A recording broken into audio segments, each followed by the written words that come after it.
Hello and welcome to another edition of Cheers PA Beer Talk, where we discuss beer in many different avenues and issues throughout the industry. We tend to talk a little bit about lagers and pilsners, and sometimes a hazy will sneak in there. But today we are doing some important conversating with none other than Melissa Walter from Love City Brewing in Philadelphia. Melissa, thank you for joining us today here on the show. Now, I first met Love City in beer terms when I was at Local 44 in West Philly. And I noticed a new can that I'd never seen. It was clean. It had a nice aesthetic to it, and it was a stout. And I love a good stout, especially when you put it in a can. It happened to be named after my neighbor at the time's daughter. So that was the final piece that really made me want to try it and, explore a new brewery. And I fell in love. It was velvety. It was smooth. It was everything you wanted in a stout without it beating you over the head with bourbon and barrels. It was just approachable, what a stout should be. And I fell in love. I went down a rabbit hole with the lager, which is just a great year-round beer that they offer. And I have to say, Melissa, Love City is doing some excellent style-driven beer. And not only that, but quite an advocate for the workers within this industry. So before we get into all of that, the first question we like to ask everyone is, what was the first beer that made you want to know more about craft beer or get more involved with brewing? Yeah, well, first of all, thank you for the compliments. I will definitely be passing them along to the brewers because they are super proud of all of those beers. And yes, As so they thank should be. Thank you for having me. And I have to say that I don't have a specific beer that got me into craft beer, but I do have a specific place. So right after college, I actually moved to Media, PA for a job. And the Iron Hill Brewery is obviously in Media. And it was actually my first job out of college was at a rape crisis center. And obviously that's stressful work. So often, my coworkers and I would want to go out afterwards to happy hour. And we always ended up at Iron Hill. And now that I own a brewery, I'm embarrassed to say this because it's the thing that bartenders hate most. But I would always order the flight because the flight was like a good deal. And you got to try like a bunch of beers for a pretty low price.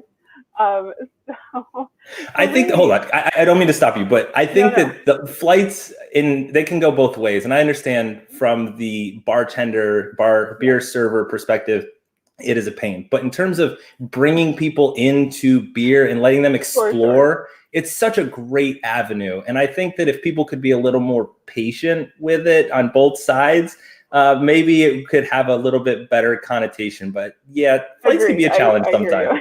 Especially during COVID times, it was just like a mess, and we were like, we're not doing this right now. But yeah, I agree. It's a great way to get people in to try things. You want to try something before you commit to a whole pint, and I get that. That was definitely me back in 2006 and 2007, just starting to drink craft for the first time. So yeah, so I guess I tried a wide variety of styles as my first introduction to craft beer because I was always getting flights at Iron Hill. That's really cool. Media is a great place for beer also. Philly's got so many great little beer pockets around there. Your neighborhood is turning into quite the beer venture destination.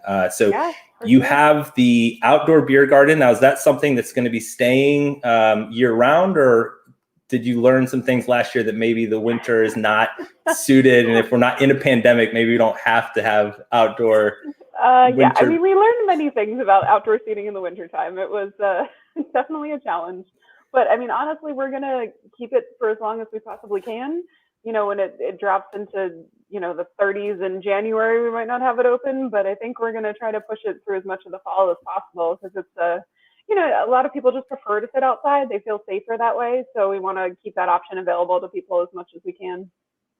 And safety is something that Love City really values. You're very cognizant about not only the safety of your guests through the pandemic, but also just the safety of workers in general. You have been at the forefront of pushing for just transparency within the industry and allowing conversations to be had, and not just let's write a think piece about it and then go on our separate ways, but like actually doing the hard work of bringing people together and having those difficult conversations. Where does that interest come from and what drives you for those purposes? Yeah, so going back to, what I mentioned earlier about my first job out of college being at the Rape Crisis Center. So I worked in the mental health field for almost 8 years. I was a licensed professional counselor in Pennsylvania, so I had that sort of direct on the ground experience with people who, for various reasons, were unsafe, whether it was housing or hunger or just PTSD or other forms of trauma. I just interacted with these people on a daily basis. So having seen that, and then knowing the little bit that I knew about the service industry and the beer industry, I knew to be very conscious of that kind of stuff going into this business. And that, look, I would be doing this type of work no matter what industry I'd end up in. We opened this brewery. I love it. It is absolutely part of my life's work. But the other half of my life's work is making sure that people feel safe and supported wherever they are.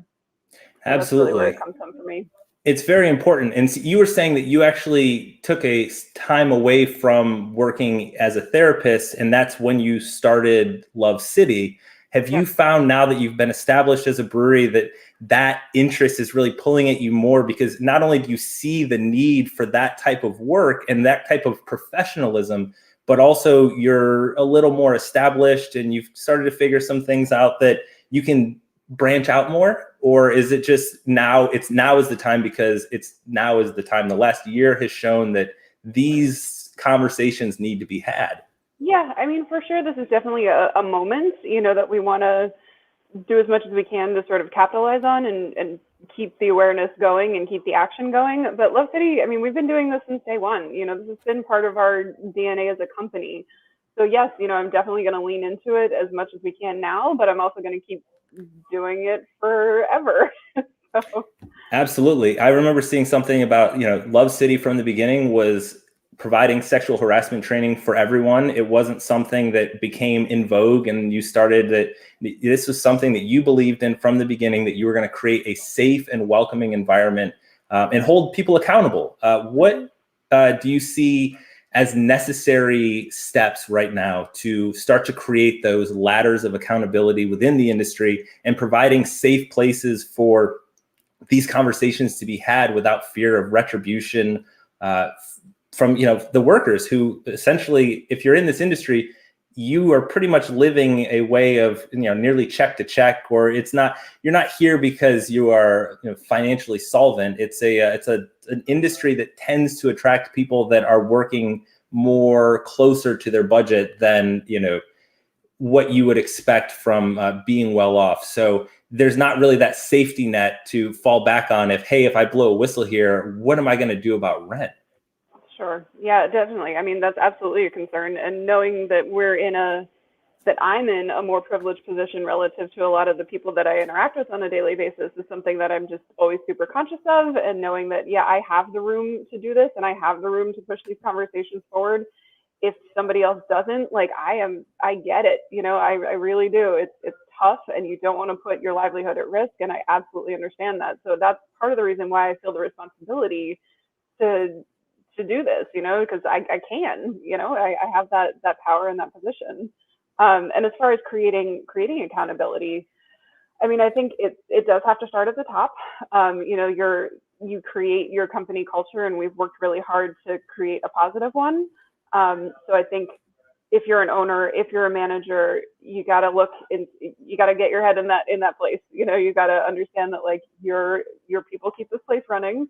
And you need to keep them happy and healthy and safe in order to keep your place running, unless you want to be working every waking hour of your entire life.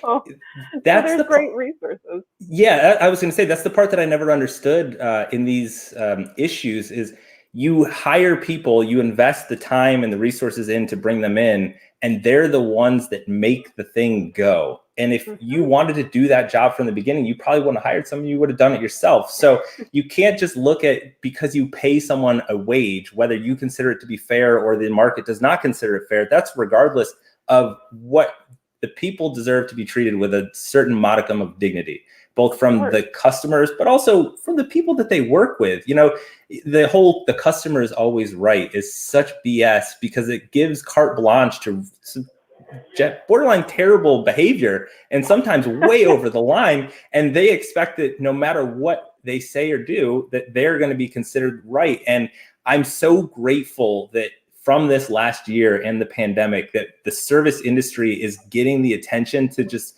the issues that have always been at the core that no one really cared about. They would just, write it off. Like they didn't care who made their food. They just wanted their food and they wanted a certain way. And there was no respect given to the individuals. And if we saw anything in this past year, besides just the rioting in the streets for calling for justice and equality, it's the people that didn't get that safety net and had to keep working through all this were the most endangered of all of us. And there was no concern given about what they were risking because, again, they were in that position of, I have to meet these financial obligations. No one's coming to my rescue. There's no bailout here. And no, it's so true. I hope that through these conversations, we can continue to push forward and eliminate some of those issues of looking at those that wait tables as being less than, because in other parts of the world, it's considered phenomenal work. And it's a noble pursuit. To give service to others is the most selfless of pursuits. And we here in America treat it like it's, like it's nothing. You must have dropped out. Yeah, I could not be a bartender. I'm not good at it. Like I'm just not. It's not one of my skills. Like I hire people that are amazing at it, and it's just like I want you to be happy so you can keep doing this job so we can both, keep benefiting from this relationship. So what do we need to do to make that happen? Absolutely. I couldn't have said it better myself. And, your commitment to a safe working environment isn't just about Love City, but you're actually hosting meetups for industry workers to facilitate these important conversations. Can you tell me a little bit about your partnership with the Coalition for Restaurant Safety and Health and why it's important to you and for the industry to just really get its act together in this moment, as you put it? Yeah, absolutely. Yeah, I mean, the CRSH actually came to one of our meetups that we had right after the, the whole Rat Magnet Instagram went viral and, blew open the craft beer world. So we had a meetup for people to just come and hang out and talk about things. And CRSH was there, and they, informed me about some of their trainings that they offer. And I was like, oh, this is great. There's somebody already here doing this work. Like I will happily, take all the help I can get in this area. So we talked about it, and we just hosted the worker training last week. And July 20th, over at Triple Bottom Brewing, actually, a block and a half away from us, we're hosting the training for owners and managers. And we felt that was really important to kind of split it up because the concerns from both sides are different. I mean, they just are. So hopefully the owners and managers can get the resources that they need to then take back to their places of business and, make it as safe and healthy as possible. Absolutely. And honestly, that's what these times and having these conversations is about. You obviously were very interested in having someone that was already doing this work, that you didn't have to figure all of that out. But how would you have ever met them if it wasn't for those posts that went viral? So it's when we have an opportunity with a conversation, we have to keep it going, because too often, as soon as the interest turns somewhere else, and there's a lot of distractions out there today, these important issues just get swept back under the rug until we have another bubble up. But it's why I see that, anytime you can use your platform for good, you got to do it. Absolutely. And like I said, we're going to keep doing this work, like no matter what. This is just a part of who we are. But as many people as want help and want to get started in this work, we are absolutely please come and ask me questions. Please come to this training. Please, let's talk about resources. I'm sure other people know plenty of things that I don't know that they could share about, resources for this industry. So I think let's just keep the conversation going. So if someone who's listening to this is interested, should they just reach out to Love City directly? You have a great website. I love that you have chat function, which is phenomenal. I feel like my communication needs are met more expeditiously just by someone asking, hey, do you want to chat? You know what? No, but I like that I could. Thank you. Yeah, no, our website is a great way to reach us. Our social media, Facebook, Instagram, Twitter are all at Love City Brewing. We're pretty responsive across social media. So if you do want to reach out and have questions, that's the best way to do it for sure. That's awesome. Now, we talk a lot about community on this show. And to me, community is always about the people that come to the brewery, whereas culture is about how you internally take care of your people. But it seems like Love City sees community and culture as the same thing, and there's a high standard held to both of those. Was it always supposed to be that way, or have you just been that committed to the ethos from the beginning? Like, this is who we are, and it's going to be both sides for everyone. This is what Love City's about. Yeah, I was thinking about that when you sent me that question and wondering, like, do I see community and culture as two different things? And I guess in a way, they are, because I feel like culture is something that we have some amount of control over. We create the culture of Love City. I think it does come top down a bit, but it's also, if the workers aren't buying in, your culture isn't going to sustain itself.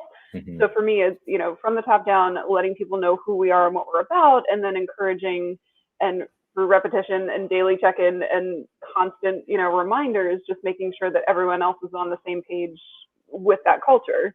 So I do think that they are very similar, because then I look, outside to the community as a whole, and I think, community is our staff, of course, but it's also our guests, and it's also our vendors, and it's also anybody who, interacts with us in any way, really, online community, etc. So I think they definitely are overlapping. There's a giant Venn diagram middle to those two things. But yeah, I don't know. It was a really good question. Well, thank you. The more I got into the research for this piece, the thing that stood out to me was just the commitment to inclusivity and craft for all. And hearing that story about when you built the brewery, there was only going to be one entrance, and it was going to be a ramp. And I'd never thought about that as, a barrier, because, privilege is the lack of impediments. And so a lot of times people don't see their privilege or even acknowledge a privilege because they don't understand that it is a privilege. So by creating just one avenue of entrance and exit, it reverses that, where you're not even thinking about, while I'm walking up a ramp because it has to be here for some reason. I'm just walking up a ramp because it's here and it's the doors there, and I would like a beer. And I just think that it's such a smart way to really start the guests on the approach of what Love City is about and what Craft for All is about. So could you talk a little bit about the importance of just maybe that story and other avenues of how you showcase allyship as a brewery? Yeah, I mean, the design of the building was definitely very intentional. Going into this, it's like, okay, yes, every building is required to have an accessible entrance. Like, that's a requirement, sure. But where is it? Is it all the way around the block? Do you have to roll past some trash cans to get there? Like, is it pleasant? And if we could just eliminate that one small thing, and say, okay, it's one entrance, here you go, done. Like, easy. If you use a wheelchair, you're going to remember that. Like, I could go into the same entrance as the rest of my friends with no issue, and it's just one of those small details that I do think details matter in kind of rolling out a welcome mat for people. Like, you can open the door and say, we're inclusive and we welcome everyone and we accept everyone. But I think it's the little details like that that really tell people, that show people, it's like actions speak louder than words, and you're actually showing people with those details that it's, you say what you mean. Similarly, like the thing with our restrooms. So our restrooms are all gender, full privacy stall. You walk in, everybody chooses a stall, and then the sink is communal, and there you go. And for me, that was really about thinking about my friends who are transgender or non-binary and wanting them to feel safe and welcome in my space. I really thought about it. I was like, how would they feel if they walked in and had to choose, male or female restroom? Like, oh, I don't want to do that. I want to make sure these people feel as welcome as humanly possible. Well, humanly, it's human, and that's the part about it, is you may never even hear about it, but it's one thing to say things, and then when you are opening a brewery and you start, well, what are people going to think about this? It doesn't matter what they're going to think, because you already know what you think about something. So if you're opening a place and it truly reflects who you are, which is what, in my opinion, Love City has done, the love in Love City is strong.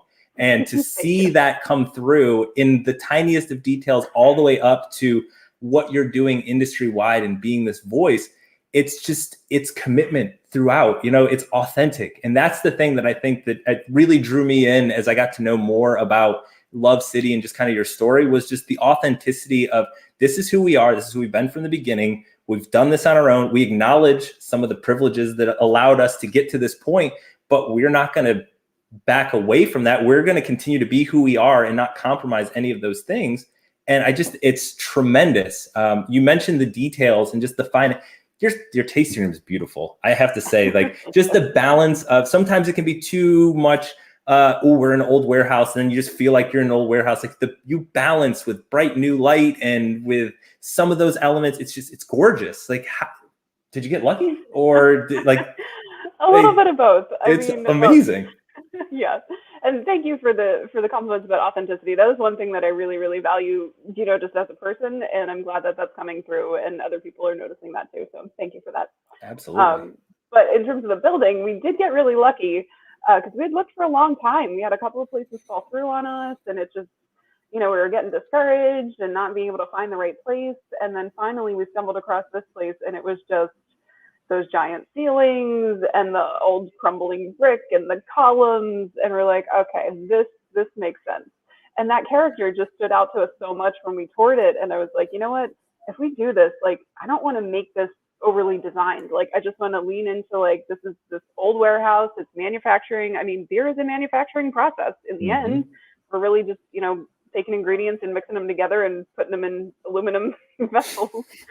So I was like, why not lean into it? So really, thankfully, we had a great team during construction who kind of took that and created the actual vibe that currently exists there. And we're really happy with it. That's super cool. And it's definitely a vibe. I like your events. I was super bummed when I saw Glow Up because I love a good dance party. For those of you that listen to Funky Fridays on WXPN on Friday, it's like the best 3 hours of music every week for me. It's really the only thing I tune into for anything, TV, radio, otherwise. Just, I'm listening to an FM NPR like radio program, but it's the funk. And it just seems like Love City is about the funk and the love. And where do you guys come up with these great ideas, and what is just the thing that drives you when you're considering building out an event? Oh man, I mean, it's a team effort for sure. So myself, our general manager, Mike, our Kevin, obviously head brewer, and then Mo, our sales director, we regularly meet as a team and just spitball ideas and see what we come up with. No bad ideas in brainstorming. Pretty much, yeah. And we're like, all right, time, what do people want to do? They want to get out, they want to have fun. All right, we're doing a dance party, let's go. So it definitely is a team effort. I mean, we lean very heavy into Halloween, FYI. So if you have not experienced the Love City Halloween party, get ready because we're doing one this year. Knock on wood that it remains safe to do so. But we are planning a big Halloween party, which have always been historically good times. That's awesome. And masks are appropriate for Halloween. So I think that just work that into your level. Yeah, absolutely. I was a big fan of Halloween until I met my wife, and she saw my Halloween, like, I had a trunk of things that I just collected over the years, because once you start getting random things, you never know. You could just like piece together a few. Yeah. I was the Hamburglar one year without buying anything. Let's just put it that way. But I know that's not true. I bought a red tie because I didn't have a red satin tie. But other than that, I was able to be the Hamburglar without buying anything else. I was pretty proud of that. That's amazing. Didn't have space for it. We moved to Chicago. There's no room for Halloween trunks in Chicago. So now we live in Pennsylvania, where plenty of room for Halloween trunks or excellent Halloween parties. So check out the Love City Halloween party. I'm sure you have other events coming up. Where should people check out to, stay up to date with your events and what's coming down the pipe? Yeah, I mean, the website and social media, again, so lovecitybrewing.com and at Love City Brewing on all social media. We post everything there that we've got going on. So definitely keep your eyes peeled for some fun stuff coming up. Very cool. One more question before we get you out of here. Are there any band artists in your tap room? Because I really enjoyed talking to some of the different breweries and like, oh, we don't allow this, or some places are just like, we'll take anything. Musically, honestly, what's Love City about? We really let the bartenders pick it, because like they need to be happy working the shift so that they can keep other people happy. And if they're listening to stuff that makes them miserable, then nobody's going to be happy. And really it's just, I remind them like, hey, read the crowd, if there's a bunch of kids here, maybe don't put on like the hardcore stuff, but in general, they're very, very good at that and they totally manage it well. Can you tell when a shift is going sideways, when like the playlist starts to get a little too aggressive, a little dark? You're like, oh, I think someone needs a break. I don't even have to step in, and somebody will do it for me and be like, we're going to skip this song. I'm like, good idea. That is awesome. Yeah, there's nothing that's banned though. I can't think of anything that's come up that everybody like hates as a group. We're all pretty open, thankfully. That's wonderful. Well, that's because it's about inclusivity and Exactly. being welcoming, and it's such a safe space. I can't advocate enough for the work that you're doing, but also just what a tremendous vibe and visit your brewery is. So thank you so much, Melissa Walter. I really do appreciate all of your time today. I know you're very busy, so we won't take up any more of your time, but you should check out the brewery. Oh, you got it. And make sure you get there before the outdoor beer garden is gone, because there's nothing better than drinking under a tent in the summertime. Come on. It's great. Thank you, Melissa. Have a great day. Thank you. Thanks, Mike. You too. And now we're going to finish up here with our Beer of the Month review. And this month we are highlighting Victory Prima Pils. If you are anyone that watches the show, you know I love a crispy lager. And we featured Sunshine a few months ago, and that's more of an American Pilsner. This is your classic German-style Pilsner. It's all German hops. It's crisp Pilsner malt and nothing else hiding in there. And man, I got to tell you, I learned something in the research for this one, that there's actually spalt hops in there. And spalt hops are one of the oldest hops, dating back to the 8th century. So when I'm talking about like classic style, this beer is as classic as it gets. Now, you can check out Wise or any other place where you find your beer. Prima Pils, highly recommend it for the summertime. We want to thank our guest again, Melissa Walter, as well as our friends at Wise Markets for today's program and making all this possible. We will see you back here next time.